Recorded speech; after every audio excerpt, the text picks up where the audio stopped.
عبادي الذين اصطفى أما بعد فأعوذ بالله من الشيطان الرجيم بسم الله الرحمن الرحيم يا أيها الذين آمنوا استعينوا بالصبر والصلاة সম্মানিত নেতৃবৃন্দ, আমি নতুন করে আর নাম কারো বললাম না, যেহেতু আসলে ক্ষুধার্ত মানুষ হিংস্র বাঘের চেয়েও আরও ক্ষিপ্র হয়।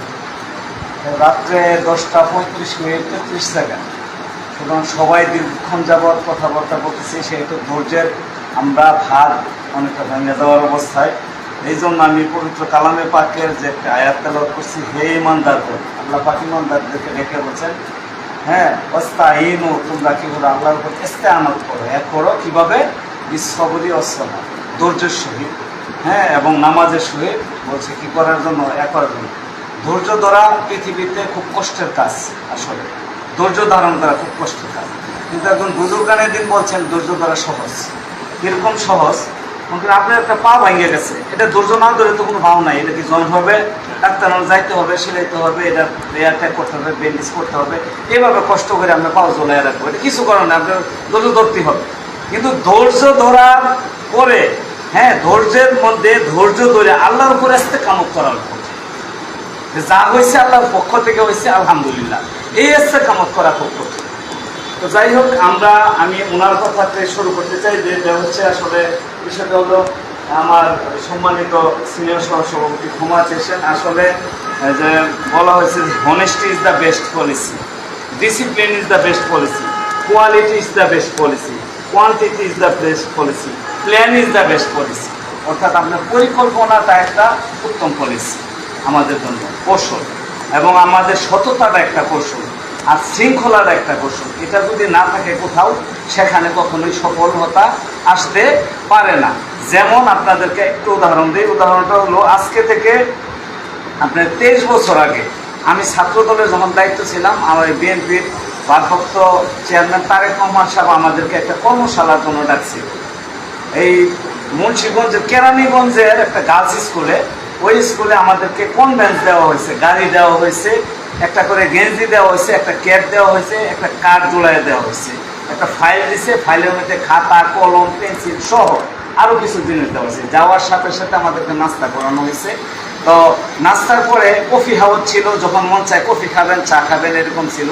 তারপরে হলো দুপুরে খাবার, মানে অত্যাধুনিক মাছ, এত অত্যাধুনিক মাছ ছিল, খাবার দাবার ছিল। এই একটা কর্মশালা আমার জীবনে বিএনপিতে অংশগ্রহণ করে নিজেকে খুব গর্ববোধ করি।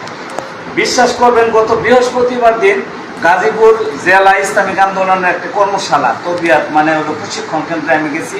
সেখানে টাইম দেওয়া হয়েছে 4 ঘন্টার তরবিয়াত, 10টা থেকে 2টা পর্যন্ত। এখানে তরবিয়াতে গেছি, ওই তরবিয়াতের আর এই তরবিয়াতের মধ্যে ডিফারেন্স হচ্ছে, ওইখানে সব কিছু দিচ্ছে। আর এই তরবিয়াতে আমি 200 টাকা দেয়া আমার কনভেন্স আমি দেয়া, সেখানে 4 ঘন্টা ট্রেনিং করছি। আমার কাছে মনে হয়েছে ওইগুলা সব কিছু ম্লান হয়ে গেছে। অর্থাৎ বলা হয়েছে যে নিজের জান এবং নিজের মাল আল্লাহর রাস্তায় দেওয়া। অর্থাৎ আমি ওইখানে গেছি শিখার জন্য, এবং এটা সেটা আমার মাল খরচ করতে হবে।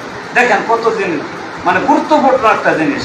ইসলামী আন্দোলন এরকম একটি সংগঠন, আপনাদেরকে বলি, যেই সংগঠন 1987 সালের 13ই মার্চ আমাদের আমিরুল মুজাহিদিন, প্রয়াত আমিরুল মুজাহিদিন ফজলুল করিম সাহেবের নেতৃত্বে উনি প্রথম মুজাহিদ কমিটির সভাপতি হয়েছেন। আমি এগুলো জানার কথা না, আমি এটা জয়েন দেওয়ার পর থেকে গুগলে এগুলো চার্জ দেওয়া বের করছি, যে কীভাবে এই দলটা কীভাবে আগাইছে, এগুলো জানার চেষ্টা করছি। এগুলো জানানো আপনাদেরকে মুখ্য উদ্দেশ্য না। তো আমি আপনাদেরকে যে কথাটা বলবো, আমি তেমন কোনো যোগ্য মানুষও নয়, তা আপনারা খুব সুন্দর পরামর্শ দিয়েছেন। আমি discipline is the best policy বলছি। আমরা যখন এখানে আসছি, প্রথম দিকটা চেয়ারে জায়গা হয়েছে না, 31 জন সদস্য ছিলাম এখানে।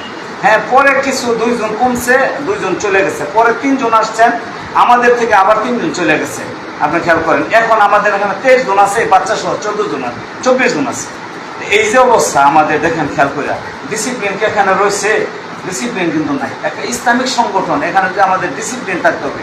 ডিসিপ্লিন সুন্দর করে থাকলে আমরা, আমাদের কাছে যেমন আওয়ামী লীগ এক গীত গায়, কি গীত? যে এটা হলো 71 সালে মুক্তিযুদ্ধ করছেন, 6 দফা দিচ্ছে শেখ মুজিবুর রহমান, এছাড়া আর কোনো কিছু আছে তাদের? বিএনপি বলে যে জিয়াউর রহমান বহুদলীয় গণতন্ত্রের প্রবক্তা, বহু দল এই দেশে গণতন্ত্র তৈরি করছে। এটা আমাদের কি আছে?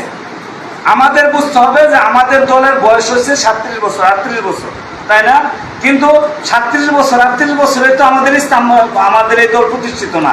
এর আগে 1923 সাল থেকে মরহুম পীর সাহেবের যে বাবা ওই যে ইসাক রহমাতুল্লাহ আলাই এই মুজাহিদ কমিটিদের মধ্যে ইসলামের দাওয়াত দিয়ে গেছেন, কিভাবে ইসলামকে প্রতিষ্ঠিত করতে হবে, কিভাবে আল্লাহ এবং রাসূলের যে রেখে যাওয়া দিন এটাকে কিভাবে মানুষের মাঝে পৌঁছায় দিতে হবে, দিনের পক্ষে আল্লাহর তৌহিদ এবং রিসালাতকে কিভাবে জিন্দা রাখতে হবে এই ব্যাপারে কথা বলছেন। তাহলে আমাদের এই কাজটাও প্রায় আপনার ধরেন 102 বছর হয়েছে, তাদের চেয়ে কোনো অংশে কম না।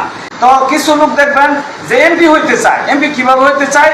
আপনার বাংলা বর্ণ 2 প্রকার, একটা স্বরবর্ণ একটা ব্যঞ্জন বর্ণ। স্বরবর্ণ 11টা, ব্যঞ্জন বর্ণ হলো 39টা। সর্বশেষ বর্ণের নাম হলো চন্দ্রবিন্দু। এই চন্দ্রবিন্দু একা একা কোনো জায়গায় উচ্চারিত হইতে পারে না, কারো না কারো ঘাড়ে বসে উচ্চারিত হয়। যেমন আমি যদি লিখি ঘাট, আমি দেখি ভাস, আমি যদি বলি হাঁস, এরকম নাকে বাজবো যে সমস্ত শব্দগুলাই এইগুলা এই নাকে বাজায় একটা শব্দ, সেটা একটা অক্ষর, সেটা হলো ব্যঞ্জন বর্ণ চন্দ্রবিন্দু। এটা একা একা উচ্চারিত হয় না, কারো না কারো ঘাড়ে বসে উচ্চারিত হয়। এই জামাত ইসলাম সহ এবং ইসলামিক যে দলগুলো, আমি তাদের বিরুদ্ধে বলতেছি না, হয়তো বিরুদ্ধে লাইভে আছে, বিরুদ্ধে না।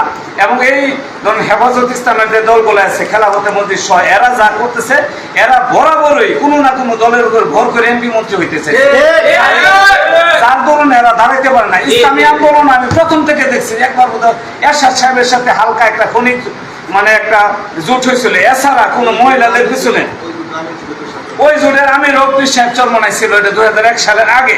তো যাই হোক, উনি কোনো মহিলাদের পিছনে যান নাই, যায় নাই বিদায় আজকে বাংলাদেশে, সারা বাংলাদেশের টেকনাফতে, তেঁতুলিয়া, রূপসা থেকে পাতুলিয়া, কক্সবাজার থেকে আমুয়ারা পর্যন্ত বাংলাদেশের প্রত্যন্ত অঞ্চলে ইসলামী আন্দোলনের নিজস্ব ভোট ব্যাংক ইতিমধ্যে তৈরি হয়ে গেছে। একটা মাত্র কারণ, যেহেতু আমরা আমাদের মধ্যে ভর করছি স্বরবর্ণ, আমরা অন্য বর্ণের সাহায্য ছাড়া নিজে নিজে উচ্চারিত হওয়ার চেষ্টা করছি বিদায় আজকে আমরা আগে গেছি। তো আমি আপনাদেরকে যে কথাটাই বলবো, এটা হলো আমি সাংগঠনিক বক্তব্য দিয়ে ফেলছি, আসলে এটা দেওয়া উচিত না। আজকে হলো আমরা কমিটি নিয়ে বসছি, আপনারা সকলে খুব সুন্দর সুন্দর বক্তব্য দিয়েছেন, প্রত্যেকের বক্তব্য আমার এখানে নোট আছে, ঠিক আছে? কর্তব্য সুন্দর বক্তব্য দিয়েছেন। আমার এই ভাই বলছে যে এই ভাইয়ের সাথে উনিও এক করছে যে সিফা সাফাই মিছিল আমরা কোনো কমিটি এখানে বসে করবো না, আমাদের প্রত্যেক ওয়ার্ডের কমিটি। আমার প্ল্যানটা বলতেছি, বাকিটা আপনারা সহযোগিতা করেন, আমার দ্বারা কিছু সম্ভব না, যদি আল্লাহ পাক আমাকে তৌফিক না দেয়, আপনারা সহযোগিতা না করেন। আমরা প্রত্যেকটা ওয়ার্ড কমিটির পূর্বে ওয়ার্ডে সফর করবো, আগে ওনাদের সাথে সাবেক যে কমিটি রয়েছে সকলের সাথে সমন্বয় করব। আমি গত এই কয়েকদিনে 50 জনের উপরে কথা হয়েছে আমার সাথে, এবং যারা সিনিয়র দায়িত্বশীল তাদেরকেও ফোন দিচ্ছি, ঘন্টার পর ঘন্টা কথা হয়েছে। তো কথা হওয়ার পরে অনেকে আসলে দায়িত্ব নিতে চায় নাই, বলছে এরকম কিছু কিছু লোক বলছে যে আমি এগুলো দায়িত্ব নিতে চাই না, আমাকে দিচ্ছে করবো না, এরকম অনেকে বলছে যে আপনি আইসেন, আমি তো এগুলো করবো না, এরকম অনেকে অনেক রকম কথা বলছে। তাই এটাই নেগেটিভ থাকতেই পারে, 2 বছর পরে একটা কমিটির যোগাযোগ নাও থাকতে পারে। একজন আগে দলের মধ্যে সময় দিচ্ছে, একজন বলছে যে আমি মুরিদ কিন্তু কাজ করব না, কাজ করার সময় নেই, এই সেই বলছে অনেকে। এই কমিটির দায়িত্বশীল এই পুরো কমিটিটা আমি একবারে ডায়েরিতে নাম সহ মোবাইল নাম্বার সহ নেয় আমি মোবাইলে ডাটা বেস তৈরি করে ফেলছি, এবং আপনাদের সকলের সাথে আমি বিশ্বাস করি যদি সকলের সহযোগিতা করেন, প্রত্যেকটা ওয়ার্ডে সকলের সাথে বলছেন যে আপনার নেটওয়ার্ক তৈরি, ইনশাল্লাহ প্রত্যেকটা ওয়ার্ডে নেটওয়ার্ক তৈরি হলে একটা ওয়ার্ডে 5 জন লোক প্রোগ্রামে আনা কোনো ব্যাপার না। 5 জনের যদি আনিতে 5 জন 45 জন আসে, আমাদের কমিটি যদি 31 জন থাকে, 31 জন থেকে 5 জনের ডিস্টার্ব, কোনো কাজ হয়তো বা বেজাল ছিল, বা 6 জন, তাও তো 25 জন আর 45 জন কত হয়? আপনার খেয়াল করে দেখেন যে 80 জনের কাছাকাছি হয়ে যায়, 70-80 জন, 70 জনের মতো একটা মিটিংয়ে আপনার কমপক্ষে 40 থেকে 45 জন লোক যাতে উপস্থিত থাকে, এইভাবে যাতে আমরা এই সংগঠনটাকে আগায় নিয়ে যেতে পারি। প্রত্যেকটা ওয়ার্ড কমিটি ওইভাবে করতে চাই, এবং অঙ্গ সংগঠন যারা রয়েছেন, শ্রমিক আন্দোলন, যুব আন্দোলন, ছাত্র আন্দোলন, উলামায়ে আইম্মা পরিষদ এবং শিক্ষক ফোরাম সহ যারা আছেন সবাই সহযোগিতা করবেন, এবং আপনাদের পৌরর ভিতরে যত কমিটি আছে সকল কমিটির ওয়ার্ড কমিটি করতে হবে, এবং এই কমিটিগুলোতে আমাদেরকে ডাকবেন, আমরা ওই কমিটিতে অবশ্যই থাকবো। অবশ্যই থেকে প্রত্যেকটা অঙ্গ সংগঠনকে এটা দাঁড় করাইতে হবে। কারণ হচ্ছে আমি তো ওই দিন বলছিলাম, ওই যেদিন কমিটি হয়েছে ওই দিন বলছি যে আপনার কি বলছিলাম, it is time to take the right decision. এখনই আমাদের উপযুক্ত সময় সঠিক সিদ্ধান্ত নেওয়া। কেন সঠিক সিদ্ধান্ত নেওয়া? এখন হলো টার্নিং পয়েন্ট, সারা বাংলাদেশে সকল দল উঠা লাগে, কেউ আসন ভাগ করতেছে, কেউ মন্ত্রী হয়ে চাইতেছে, কেউ এমপি হয়ে চাইতেছে, কেউ ভোট ব্যাংক বাড়ানোর চেষ্টা করতেছে। আমাদেরও অনুরূপভাবে এই টার্নিং পয়েন্টে এই কাজগুলোই করতে হবে। এই কাজগুলো ইসলামী আন্দোলন একটা ভিন্নধর্মী সংগঠন বাংলাদেশে আমি মনে করি। কেন মনে করি? ওনার প্রজ্ঞা, আমাদের যে আমির মহোদয় আছে, দুইজন আছে, হ্যাঁ, পিসাব মহোদয়, এই দুইজনের যে প্রজ্ঞা, ওনাদের যে মানে দর্শন, রাজনৈতিক যে ধর্ষণ, দূরদর্শিতা, এটা আপনি চিন্তা করতে পারবেন না যে ওনারা যে সংস্কারের যে প্রস্তাবটা দিয়েছে, আপনি খেয়াল করছেন যে দেশের ব্যাপারে বলছিল না, হ্যাঁ, জনকল্যাণ রাষ্ট্রের কথা বলছিল। আগে ছিল গণপ্রজাতন্ত্রী বাংলাদেশের, গণ মানে হলো সমান সমান সমান মানে জনগণ, হ্যাঁ, তন্ত্র মানে হলো, হ্যাঁ, কি প্রজা মানে হলো যিনি রাজার অধীনে থাকেন, অর্থাৎ রাজার অধীনে প্রজা, আর তন্ত্র মানে হলো অনুসারী, রাজার অধীনে অনুসারী। এটা কি গোলাম গোলাম মনে হয় না, জিঞ্জিরে, গোলামের জিঞ্জিরে, অর্থাৎ রাজা প্রজার মতো দেখা যায়। এটা কারো মাথায় খেলবেন না, আপনি চিন্তা করে দেন, আমাদের চেয়ারম্যান মহোদয়ের মাথায় খেলছেন, এবং সে উনি প্রস্তাব দিয়েছে, হ্যাঁ, কি peoples welfare state of Bangladesh, অর্থাৎ জনকল্যাণমুখী রাষ্ট্র হিসাবে। দেখেন খেয়াল করে, উনি কিন্তু এটা প্রশংসার সাগরে বাড়ছে, এবং কিছু লোক প্রথম বিরোধিতা করছে, পরবর্তীতে আবার এটা চুপ হয়ে গেছে। দেখেন, কেউ কিন্তু এখন বিরোধিতা করে না। এই যে পরিকল্পনা, এই পরিকল্পনা মাফিক ওনারা যদি আগাইতে পারে, এত সুন্দরভাবে আগায়, আমি চিন্তাও করতে পারবেন না যে এত ভালোভাবে আগাইতেছে ইসলামী আন্দোলন। এই জন্য আমি প্রথম যেটা বলছি, ঘরে বসে থাকার সুযোগ নাই, এখন কাজ করতে হবে। কাজ নাই, যিনারা কাজ করতে পারে, আমি কাজ পারি না, আমি আস্তে করে সরে, ভাই আপনি আগায় যান, আমি আপনার পিছনে আছি, এইভাবে কিন্তু কাজ করবেন না। অযথা একটা কমিটি দেয়রা, এই কমিটির 31 সদস্য ডাক দিলেন, উপস্থিত হয় 10 জন 12 জন, আর এটার কোরআন হইতে হলে তো 16 জন লাগবে। সংখ্যাগরিষ্ঠতা পাইলে 31 জনের মধ্যে একজন বেশি লাগবে না? 300 আসন হইলে যদি 151টা লাগে, 31টার মধ্যে কত লাগে? আপনার 16টা লাগে, 16 জন, উপস্থিত 8 জন 10 জন। এভাবে হইলে দল চলতে পারে না। এভাবে যদি দল এভাবে চলতে থাকে, দেখবেন যে আমাদের ইদানিং আসার পথে, আমি ওনাকে বলছি যে ছাত্র আন্দোলন ইদানিংকে দেখবেন যে ইসলামী আন্দোলনের ভুল ধরে। আমি দেখছি এক ছাত্র নেতা আমার সামনে একটা মন্তব্য করছে, এটাতে আমি মানে প্রতীয়মান হয়েছে। ছাত্র নেতারা ভুল ধরে, কেন ভুল ধরে? তারা ওই যে কালকে মুজাহিদ কমিটির মিটিংয়ে বলছে যে এরা হলো নির্ভেজাল।